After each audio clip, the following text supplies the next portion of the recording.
Welcome to my channel where we cover the lore of Final Fantasy XIV. We cover the stories both big and small, the epic and the cute, the silly and the tragic. I hope you all enjoy the ride, and welcome to the Chronicler of Lore.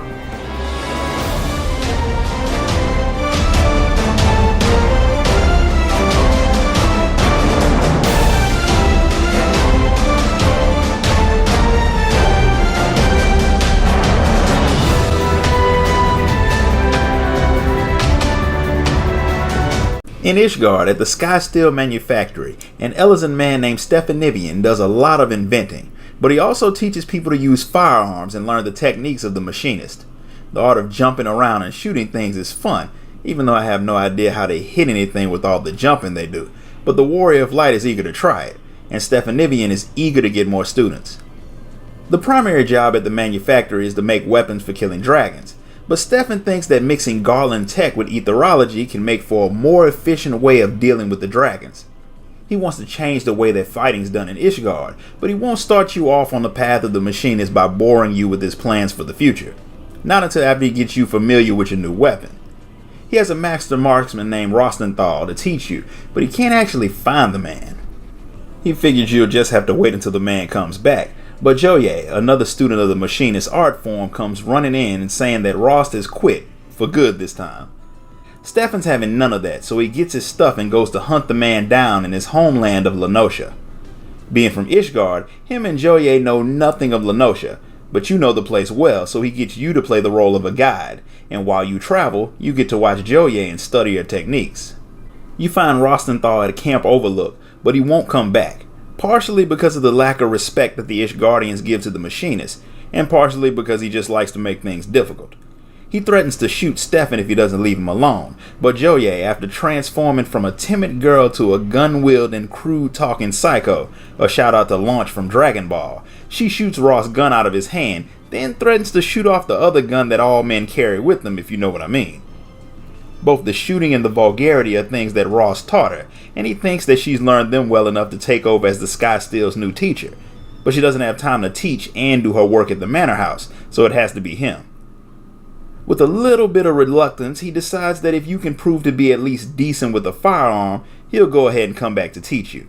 He does admit that you don't look totally out of place with the weapon in your hand, but he doubts that'll last once you start shooting it, which is true since this is the first time you've held the weapon. But he does tell you which end to point away from your body so you won't blow off your own foot. Then he proceeds to have you fight monsters that are so dangerous that Joya actually joins you so you won't die. With her help, you prove yourself a worthy student, and Rost actually decides to come back. Now that you're a full-on machinist, Stefan lets you know that despite how well his weapons work, the Knights of Ishgard still don't trust them. Even his dad, Count Borenduin, shows up to complain about what his son's been doing with his time. He wouldn't even come to the shop at all if he didn't own the place.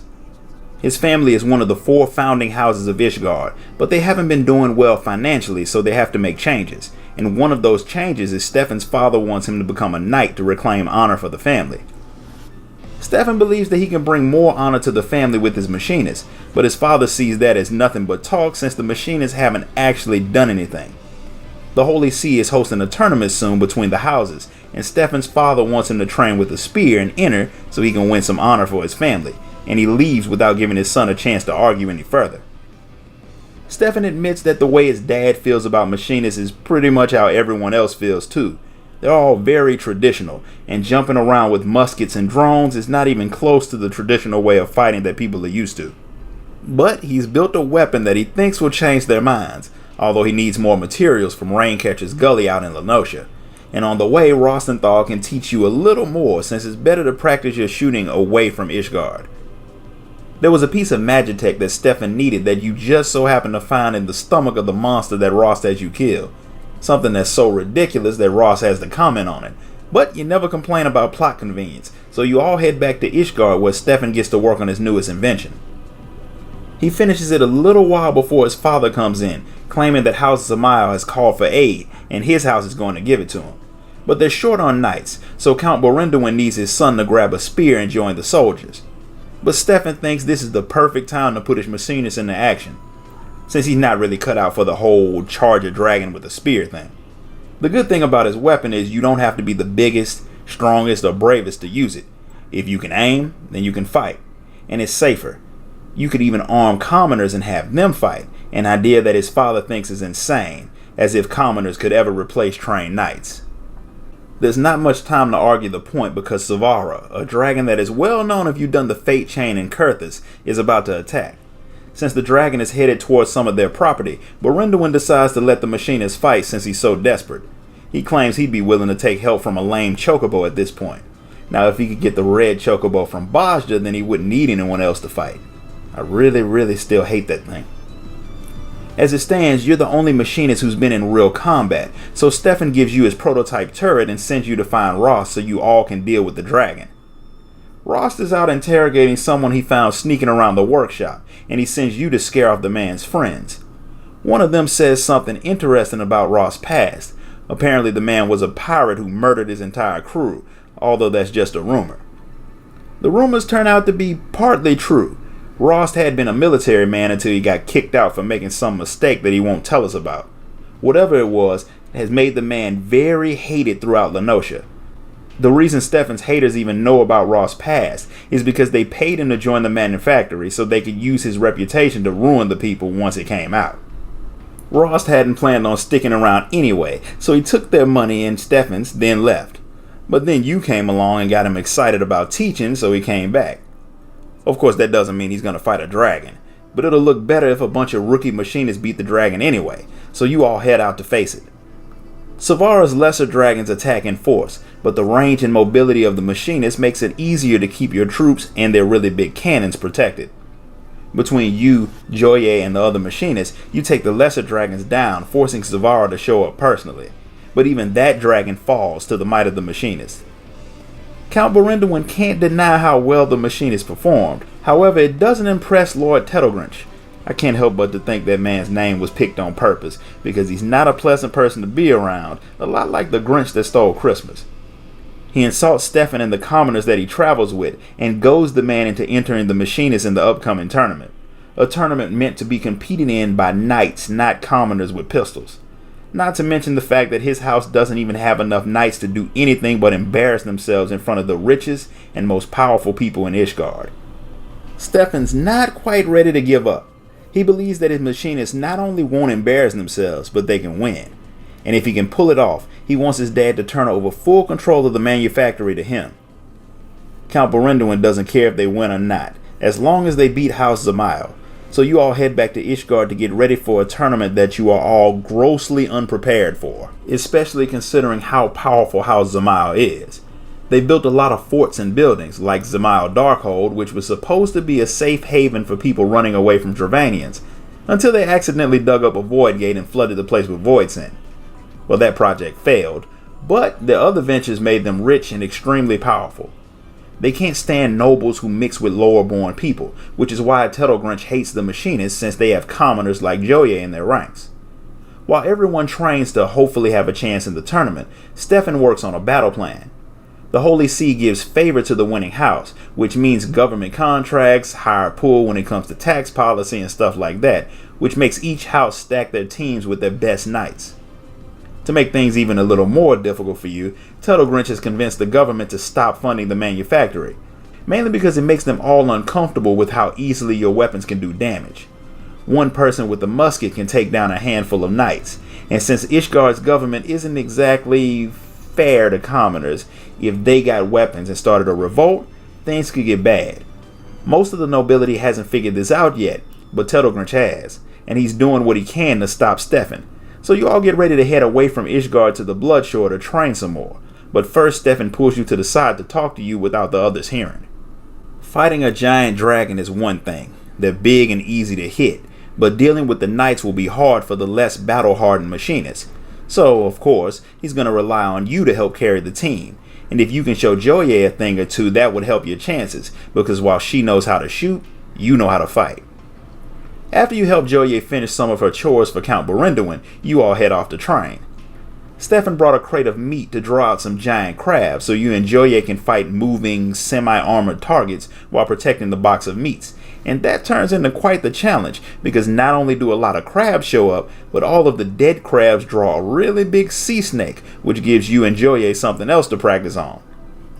That's the last bit of time you have to train, so you head back to Ishgard to get ready for the tournament, only to find that someone broke in and broke most of your weapons. You and Ross run off the people who destroyed your property, but not before one of them destroys your turrets. Stefan isn't discouraged. He sends Joye, Ross, and the other machinists to the training field while he slaps together some new weapons. They won't be as good as the old ones, but they'll have to do. That just means you and Joye will have to fight harder. The tournament is literally the most common contest known to man. Tower defense. You have a banner and the other team has one. Your goal is to destroy theirs without letting them destroy yours.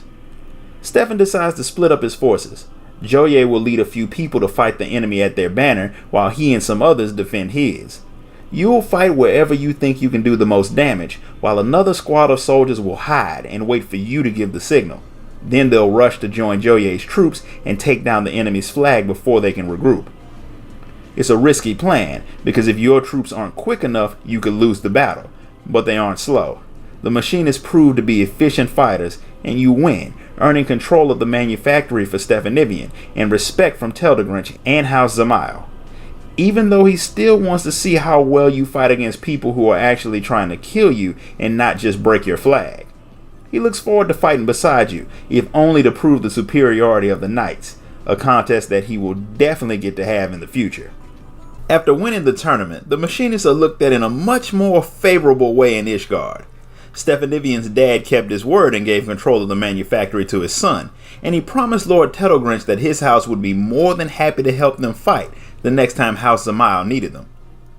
Stefan knows that however Teldegrinch decides to use the machinists in battle will be meant to humiliate them, but he just thinks that'll give you more opportunities to show off, and earn more funding from the Holy See that he can use to build stronger weapons.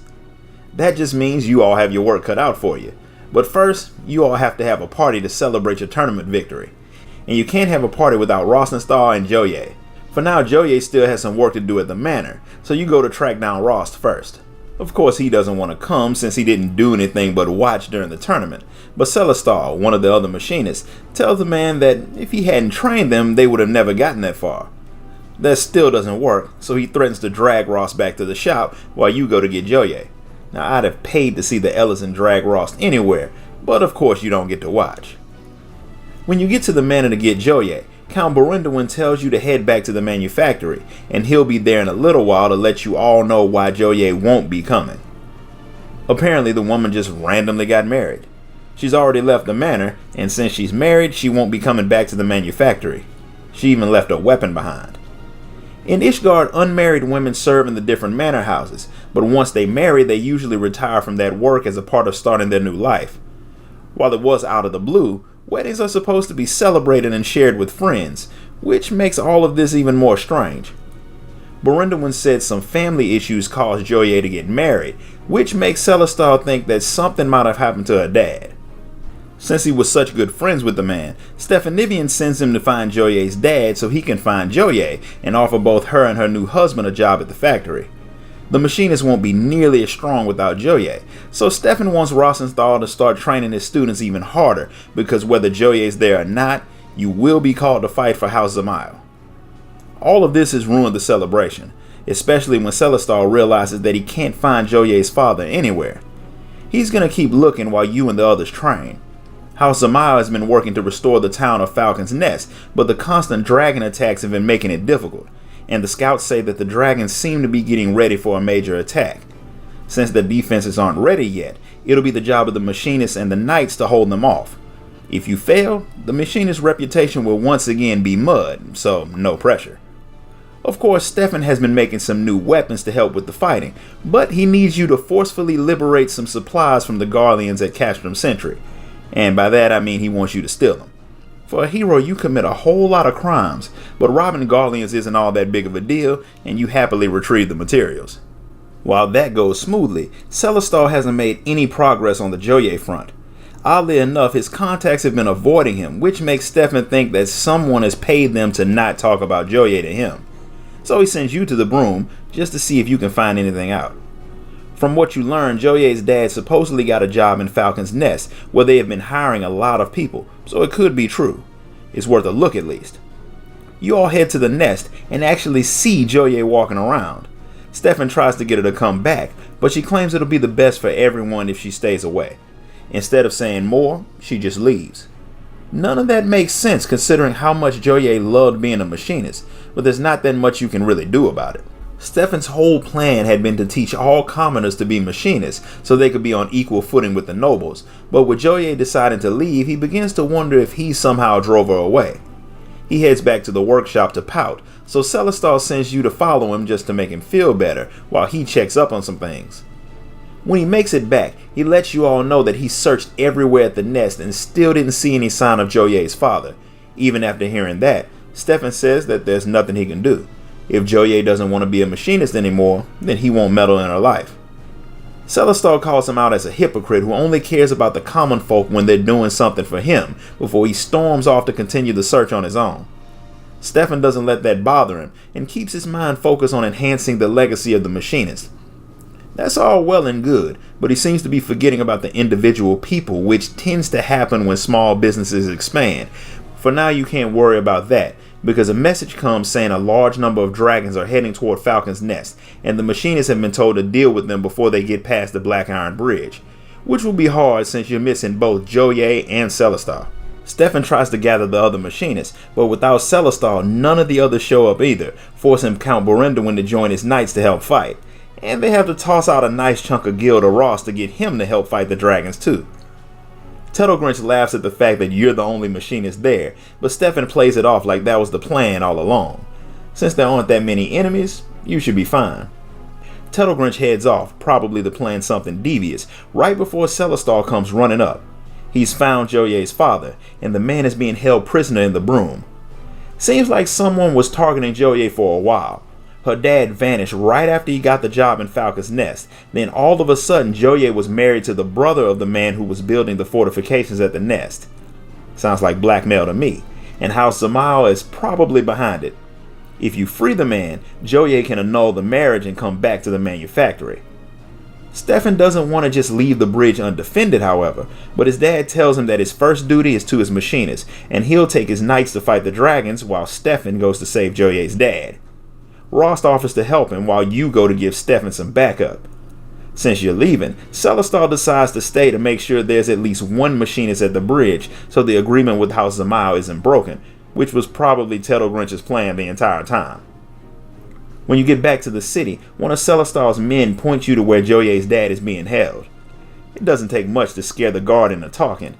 Some rich guys handed him some money and just told him to guard the door, but he wasn't paid nearly enough to die, so he's more than willing to move out of the way. He even volunteers to carry the prisoner out himself after Stefan offers him a job.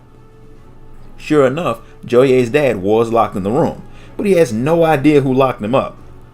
He'd been hired by House Zamao to work on the walls at Falcon's Nest, but when he got there, somebody threw a bag over his head and dragged him off. He's poor, so he figured they grabbed the wrong person, until you tell him Joye got married and quit being a machinist. He knows for a fact that she never married anyone who would make her give up what she loved, so she was definitely blackmailed. Hearing that makes Stefan happy, because somewhere along the line he'd gotten the crazy idea that he'd forced Joye to be a machinist against her will. Now that he knows that's not the case, he doesn't envy the man who tricked her into marriage, not once she sees her dad's free. Seeing that Stefan hadn't stopped caring about his people, he's just a little single-minded, the machinists say that once Stefan takes care of Joye, he'll make sure that everyone comes back to work. Stefan vows to do just that, but he sends you to help with the battle because Rost and the others could definitely use some backup. The battle was going rough. Ross got hurt saving Berendwin, and he's happy that you made it because he's tired. With you there, the tides quickly turn, but while you're celebrating, a dragon sneaks up behind you, preparing to swallow you whole. Lucky for you, Joye shows up with weapon in hand and brings it down before it can take a bite out of you. She and her husband have agreed to part ways after Stefan showed up, and she's more than eager to get back to her duties, both at the manufactory and the manor. When Tuttlegrinch shows up to give you all a sideways compliment for surviving the not-so-small dragon assault, Stefan lets him know that he knows that he's responsible for what happened to Joye and her dad. The man denies it, but the evil grin he gets lets you all know that he was definitely responsible. But since you can't prove anything, it's back to the manufacturer you go. Everything's looking up. Joye's back, Tettlegrinch's plan failed, and the machinists are more popular than ever, which means something's about to go horribly wrong. And it does when Stefan Nivian and all the employees of the manufactory are accused of working to start a revolt in the city by arming the commoners and firing weapons in the broom, which technically did happen. The manufactory will now be watched by the Temple Knights, and if he can't prove his innocence, the place will be taken by the government and you'll all go to prison. Apparently, Tettlegrinch was a step ahead of you and wanted you to rescue Joye's father so he could go to work getting you all arrested. Stefan, of course, isn't going to give up. He's kind of stubborn that way, but Ross has no intention of sticking around and playing politics. As for the rest of you, Celestar goes to work trying to find some evidence of House Zamile's crimes, which is the best idea, so Stefan sends you to help him. The man has an idea, but he didn't want to talk about it in the manufactory since the Knights are all over the place. The guy who had been guarding Joye's dad, a man named Fredo, who Stefan had given a job to, hadn't missed a single day of marksmanship training. Not until today. Celestar had went to his house to check on him and saw that the door had been kicked in and the place had been ransacked, but there was a random chocobo feather on the floor, so he figured that someone hired some criminals to deal with Fredo, criminals who also did a bit of chocobo hunting, which means a trip to Tailfeather might be in order, after you talk to Stefan to let him know. He's on board because if you can find the man who hired Fredo, then you'll have a link to House Zamile and their crimes. Out in Tailfeather, Stefan finds out that 3 unsavory fellows passed through dragging a man that looked like Fredo. So the people could see a man getting dragged off to his death, and nobody thought to do anything about it.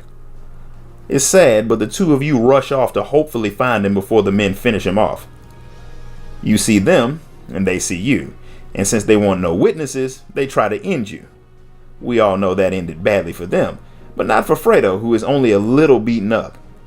He apologizes for the fact that people kidnapped him and made him lie to the Temple Knights about the Machinist, which makes it easy for him to withdraw his testimony, and the seal of House Zamile that they find on the very dead criminals, that'll help a little bit too. Fredo feels bad about the whole thing, but it wasn't his fault, so Stefan forgives him and tells him to get stronger so the nobles can't push him around. Now I admit that the Ishgardian government kinda sucks, but they're not wrong for accusing Stefan of planting the seeds of revolt in the commoners because he's definitely doing that. Regardless, you all have enough evidence to launch a counterclaim against House Zamile, but even with the evidence you present to the Holy See, they refuse to go after Tettlegrinch or remove the charges from the manufactory. Stefan doesn't understand why, but Tettlegrinch shows up to gloat about how Stefan had to resort to showing a forged seal to the government to try to prove his innocence. And the testimony of a guy who has changed his story more than once isn't really going to hold up that well when dealing with someone rich and crafty enough to make you look stupid. Tettlegrinch is just better at politics than Stefan. But he didn't come by just to gloat. He came with an offer, a way to help clear your names.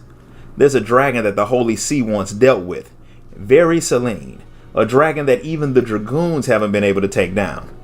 The Holy See will drop all the charges against the Machinists if they can beat the dragon, and Tettlegrinch will bring a priest to prove that you did it and bring the bait to draw out the monster.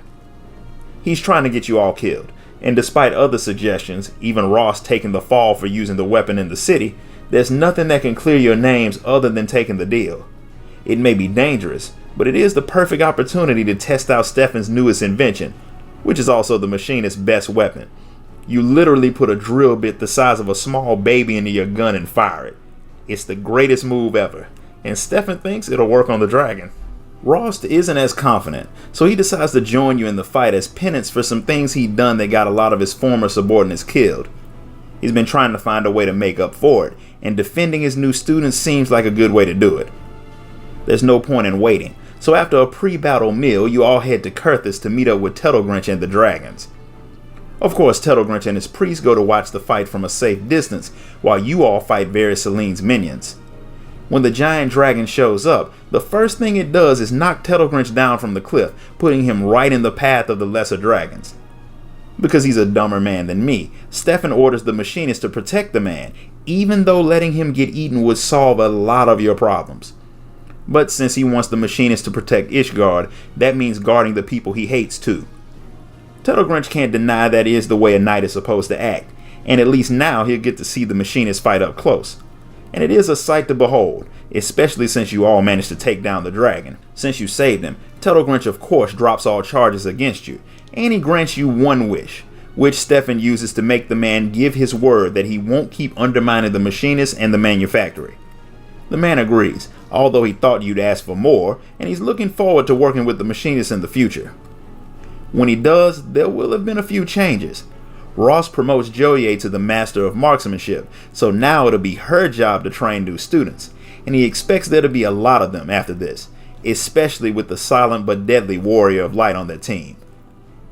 When the Warrior of Light swings by the manufactory for a visit, Stefan asks if you've had any dealings with Ishgard's watch, led by your old friend Hilda, aka the Mongrel. Since you know her, Stefan wants to talk about a problem that he has. Since the government in Ishgard has finally changed following the events in Heavensward, which I will do a recap on in the future, there have been motions to arm the city watch with machinist equipment. That's good, since it was Stefan's goal all along. But he's been asked to give them an instructor too, which is a problem, because he doesn't have a lot of people who can fill that role, especially with everything going on in Alamigo. He's gotten requests for so many machinists that he doesn't have anyone to spare. He even had to send Joye off to help. So it falls to you to train Hilda and her watch, alongside Rostenthal. Once you find the man, that is. Word on the street is that he's in Idleshire, so you and Stefan head there to try and convince him to come back. When you track him down, it takes a little bit of flattery to get him to even come back to the city, but he won't make his final decision until he meets Hilda. You find her in the middle of arguing with a temple knight who doesn't seem all that happy to be working with her. Just because things are starting to change in the city doesn't mean it's going to happen everywhere all at once. Either way, Hilda's already told her people that they were going to get trained by the savior of Ishgard, and they're all very happy about it. She was also expecting Rost, and the blunt way she talks about both her men and the dangers of living in the back alleys of the Broom makes the pirate interested enough to find out a little bit more about the people he might agree to train. Hilda's group has been hired by the houses of Ishgard to operate as a reserve force meant to fill in if the Temple Knights are called away to work with the Aors in alliance. It's a good deal since it's basically what they've been doing all along. But a lot of nobles still don't like the idea of commoners going around with weapons and organized. Hilda thinks that'll all change if she can show everyone that the watch is worth having around. To do that, they need training and proper equipment, which is how they ended up where they are. Rost agrees to help train them, and the first thing they need is a name that sounds like it fits in with groups like the Dragoons or the Heavensward. They settle on the name Hilda's Hounds, which isn't bad, but it's still not as cool as something like the Crimson Duelists. Ross decides that the two of you will split the training. He'll teach the Hounds the basics, then you'll come back and see how much they've learned, which sounds fair since you have a lot more important things to do with your time. Ross makes some decent progress pretty fast, but none of the Hounds seem to have the same talent that you and Joye did, so there's not much for you to do on the training side, but Hilda does have a favor to ask you. The watch has been given its first big job. They're supposed to stand guard at the Temple Knight's investiture ceremony. The event's important, and putting the watch in charge is supposed to help boost the unity between the high and low-born people. But if the Hounds mess it up, that'll likely be the end of them. They're getting ready to discuss the security for the event, and Hilda wants you to come, mainly to keep her from shooting the Temple Knight Muscadine. She really doesn't seem to like him for some reason. Of course, he's the one waiting for the two of you when you reach the congregation, and he and Hilda trade insults like an old married couple until a knight comes running in claiming that a thief has broken into the vault and stolen the sacred blade Runting, the sword used to enlist new knights. The bigger question is, how did someone break into the vault? When you did it, there were a lot of guards, and the door to the treasury has 7 locks, as well as guards standing there day and night. Stealing from there should be almost impossible. The guards claim that they were knocked out, and when they woke up, they saw the door was open. All the other treasures were still there, but the sword was missing. The entire attack only lasted a few minutes, so someone knew exactly what they were doing. Losing the sword right before the ceremony will not do good things for Emmerich's reputation, which could basically lead Ishgard back to the brink of a civil war, which means the sword has to be found before the word spreads. Unfortunately, Muscadine doesn't have the time or the knights to start searching. Hilda offers to use her troops to find it since they all know how to keep their mouths shut, plus the Hounds can't afford to have anything stop the ceremony. Getting on Emmerich's good side won't hurt either. Muscadine reluctantly gives Hilda the go-ahead before heading off, so the two of you head out to speak to the captain of the Treasury Guard. The man was expecting you, and he hands you something found at the crime scene that might help with your investigation. A piece of metal was found stuffed into one of the keyholes of the broken locks on the treasury door, and it looks like it might be a bullet. Hearing the mention of bullets and firearms causes a noblewoman to walk up asking if there had been another crime committed with one of the machinist's weapons. Apparently somebody's been out in the western highlands terrorizing people with a musket. Even the traders are worried about it. It all makes the woman wonder if working with foreign nations and arming commoners will destroy Ishgard. Hilda tries to question the woman, but she outright ignores her, a habit the more traditional nobles still have. But she did say that the bandit was out near Hemlock, so Hilda decides to head out there while you take the bullet to Stefanivian to see if he can figure out just where it came from. After that, she wants you to meet her in Hemlock just in case she needs some help. Stefan sadly can't tell you much about the bullet, so you head out to find Hilda, who is in the process of getting mauled by wolves. So there's more of the Warrior of Light's incredible ability to show up in the nick of time. You save her and find that the wolves had collars, meaning someone had trained them and set them there to guard the place. Adding that to the signs that someone's been living in the area proves that the noble lady might not have been lying, but it's too cold to stay out there, so the two of you head back to Ishgard to go over what Hilda found. She'd pulled a piece of paper off of the fire by the camp, and it hadn't been burned too badly for her to read. It was a contract to sell runting to a Lamenton merchant. The merchant's name wasn't mentioned, but Ross knows of him. He's built a big trade empire off of doing illegal stuff. The man got stopped at a checkpoint on the border since the knights were looking for a stolen sword, and the last time they saw him he was heading toward the Boulder Downs. So if you find the merchant, you could just watch him until the sword thief shows up to sell it. Hilda tries to convince Ross to come with her, which he agrees to after he complains a bit. If he's going to give in all the time anyway, he might as well just stop complaining. But he does order you to come too, which you were going to do anyway. Hilda and her people track down the merchant easily enough. He's in the middle of doing a deal, so she sends one of her people to make sure he's dealing with the thief you want. Then she decides to send you to back him up because even with Ross training, he still might mess things up. The bandit that the merchant is talking to is your guy, but he hadn't stolen the sword for the merchant. The original client had given the sword back for some reason, so the bandit has sought out someone else to sell it to, a job the merchant is eager to take. Since you found your target, Sime gives Hilda a call and she gets ready to attack. When the merchant sees the Ishgardians, he does the smart thing and drops the sword and runs. The bandit calls out to his men who were hiding nearby because nobody with a brain would have thought the man was out there alone, and it turns into a battle between Hilda's hounds and the bandits. With Ross training, you and the hounds put up a good fight, forcing their leader to run away after he sicks his pet monster on you. Hilda's men chase him while you face off against the giant Torama. The battle gives you a lot of prisoners as well as the stolen sword, but the leader gets away. It's still a victory, so Hilda and the hounds head back to Ishgard with the prisoners. During the fight, Ross saw the leader's weapon, and he thinks he knows where it came from, so he's going to look into that before he comes back to Ishgard. Hilda's not too happy about that since it means her men won't have a trainer, but she does want to know where the weapons came from too, so she's okay with waiting a little while for their trainer to get back. When you go to check on her again, Hilda's gotten a letter from Ross. Since it was addressed to you, she didn't open it, but she really wants to know what's in it now that you finally showed up. The weapon came from a supplier who smuggled it into Lemsa, and Ross wants you to hurry up and get there so you can track them down. Hilda, of course, wants to come too, even though her being on foreign lands and causing problems could make a mess for Ishgard. But she wants to go, and nobody's going to talk her out of it, so it's off to Lemsa you go. Ross is a little confused as to why Hilda's there since he sent a letter to you to avoid a whole political incident, but it is what it is. Turns out the guy who sold the weapons is the same merchant who tried to buy the sword, which means that with a little bit of rough persuasion, he should be willing to tell you where the bandits ran off to. The merchant's not that hard to find, and after Ross threatens to turn him over to the rogues since he's breaking the code by trading weapons in the city, the man tells you to check Providence Point in Central Highlands for your target. After threatening to remove some body parts from the man if he sells any more weapons, the three of you head off. You find the bandit leader right where the merchant said, and after he sends 2 Torama at you this time, where does the man keep getting the things from? He begs you all not to kill him. Ross won't if the man tells him who hired them to steal the sword in the first place. Originally, the bandit had been a pirate, at least until the admiral outlawed it in Lemsa. Since a 9-to-5 really wasn't his thing, him and his men were at a loss for what to do until a peddler brought a very rich woman to see them. She hired them to steal the sword and paid the crew enough to steal the whole building if she'd asked. She never told any of them her name, and they didn't care since they needed the money. She bought his weapon for him and sent them down a path in the vault that wasn't even guarded.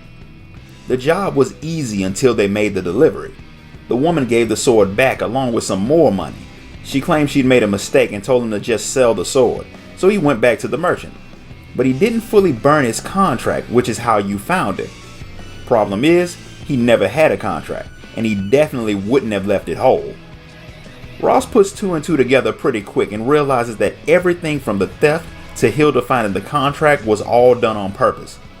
The only question is why, and Hilda thinks that those answers will come in Ishgard because she has a strong feeling that whoever had the sword stolen just wanted to get their hands on it for a moment before sending it back. She wants to examine the blade, and for that, she has to talk to Muscadine. Of course, he's not happy to see her. Those two really hate each other for some reason, but he listens to what the two of you have to say. Seeing how dedicated Hilda is to doing her job right, despite how much she can't stand him, actually makes him smile, but he can't just hand the weapon off to the hounds, and the blacksmith has already checked the weapon and said it was fine. But to appease Hilda, he decides to take the weapon to Stefanivian so the machinist can see what he finds, just in case the smith missed something. While Muscadine makes the legal arrangements, you and Hilda head back to the broom to tell Rost and the others what happened. It doesn't take long for Stefan to finish looking over the sword, and when you all, including Muscadine, get to the manufactory, he lets you know that there was a bomb in the hilt. It was one of the ones that Stefan made for the Temple Knights to train with, and it was meant to be detonated from a good distance away. He's deactivated it, of course. The bombs aren't all that powerful and would only burn the hand of the one holding it, but if the blade is dropped during the ceremony, the crowd would say that the gods are questioning Emmerich's authority, and the hounds would be blamed. The fact that it seems like someone is trying to discredit the hounds makes Stefan think about all the rumors that the nobles have been talking about. They claim that the hounds set up the theft so they could solve it and look like heroes. With everyone already being suspicious of Hilda and her people, the sword hilt exploding would definitely be the end of their group. Muscadine doesn't even know how the rumors started since no one was supposed to know that the sword had been stolen in the first place, unless the woman who arranged the theft was an Ishgardian noble in the first place. Then she would have known the sword was gone because she would have paid to make it happen. The woman is likely trying to maintain the status quo, but the hounds being armed commoners messes that up. So getting rid of all of you may lead to disarming all the commoners once again, which means you need to find the woman and stop her. Stefan's a step ahead of you, and he built a device to track the detonator for the bomb that's in the sword. You find it, and you find the woman. Muscadine wants to catch her at the ceremony, which Hilda agrees with as long as you're all ready to fight the people that she definitely has working with her. To not draw suspicion, Muscadine and most of the hounds will work their regular security positions, while you, Hilda, and a few others look for the noblewoman with the detonator. Stefan's device detects the woman in the broom, so you rush off there to find, surprise, the woman who dropped the hint about the bandits when this all first started. Really don't know how they didn't figure out that she was behind it from the beginning, but apparently the Warrior of Light is only observant when the plot demands it. However, just because you caught her doesn't mean you have the evidence to prove anything, and a group of knights who already don't like the commoners anyway see you harassing a noble and they step in claiming the hounds are the real criminals. Stefan tries to explain, but the knights draw their weapons, making it obvious that they were part of the plot to get rid of you all too. Which explains how the woman knew how to get through the vault and how to use the bomb. This turns out good in Hilda's eyes because she gets to shoot people she doesn't like and is perfectly legal. During the fight, the noblewoman runs off, looking for another knight to tell that the savage commoners are attacking her. The plan would have worked if the knight she ran into wasn't Muscadine. He'd already captured the person working with her at the ceremony, and the man sang like a canary, so Muscadine knows everything. The woman can't understand why someone chosen for prosperity like Muscadine would side with the commoners, but the whole concept of being chosen is completely foreign to the man. Him being born noble gave him the right to fight for his country, one that he is happy to share with anyone who's willing, and he's more than willing to fight anyone who threatens Ishgard, noble or commoner alike. The woman sees this as blasphemy, and she tries to kill you all by turning into a dragon. So she's fighting heretics by becoming one. That makes a whole lot of sense. But she's not the first dragon you've dealt with, and you all beat on her until she transforms back. Apparently the woman and her allies thought only the nobility should lead in Ishgard, and the formation of the hounds was too big of a threat to ignore. Hilda doesn't get it. The commoners just want a little respect and the right to fight for their nation.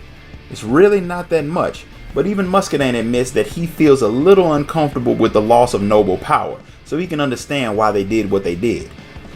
He does admit that he was wrong about Hilda though. He thought she hated her status so much that she was trying to destroy the nation, and had it not been for her dealings with you and Emmerich, he wouldn't have been wrong. Muscadine apologizes for all the insults he threw at her and her people, and she admits that he didn't deserve all the names she called him either, but it's hard to not see her dad's face every time she looks at her brother, and it just makes her mad. But at least now the two siblings will have a better working relationship in the future as defenders of Ishgard. After traveling around the First, you take a trip to visit the Machinist, and of course Stephan has a problem. Joye has been acting odd, keeping secrets, wandering off, and stuff like that. A lot like she did when her dad got kidnapped, and Stefan's worried that she might have gotten into some trouble again. And he wants you to put on your detective hat and find out what's wrong.